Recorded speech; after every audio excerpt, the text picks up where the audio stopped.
तर मित्रांनो आपण समोर आता बघू शकता खिचडी घेतले, उपीट घेतले आणि सगळ्यात महत्वाचे सगळ्यांना आवडणारे पोहे आणि हे जे सांबार आहे तर सांबारचा थिकनेस बघू शकता. तर मित्रांनो सुगंध तर खूप छान येतोय आणि आता आपण खिचडी टेस्ट करून बघूया.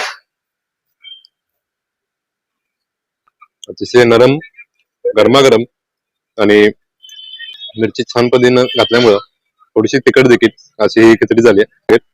आता हे समोर उपीट बघू शकताय, गरमागरम मऊसूत असं उपीट तयार केलंय. आता उपीट टेस्ट करून बघूया आपण.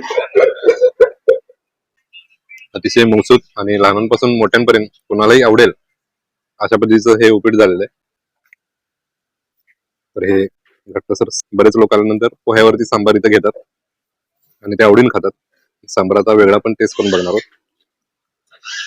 तर मित्रांनो ही जी चव जी आहे ती आपण नॉरचं सूप जे पितोय त्याच्या जवळपासची आहे. आणि हे समोर सगळ्यात महत्वाचं म्हणजे ते आहे ते पोहे. सगळे मसाले खूप छान पद्धतीने एकजीव झालेले आहेत आणि सगळ्यात शेवटी जी कोथिंबीर टाकली होती ती देखील इथं छान पद्धतीने स्टीम झाली आहे आणि त्यामुळे त्याचा सगळा सुगंध जो आहे तो पोह्याला आलेला आहे.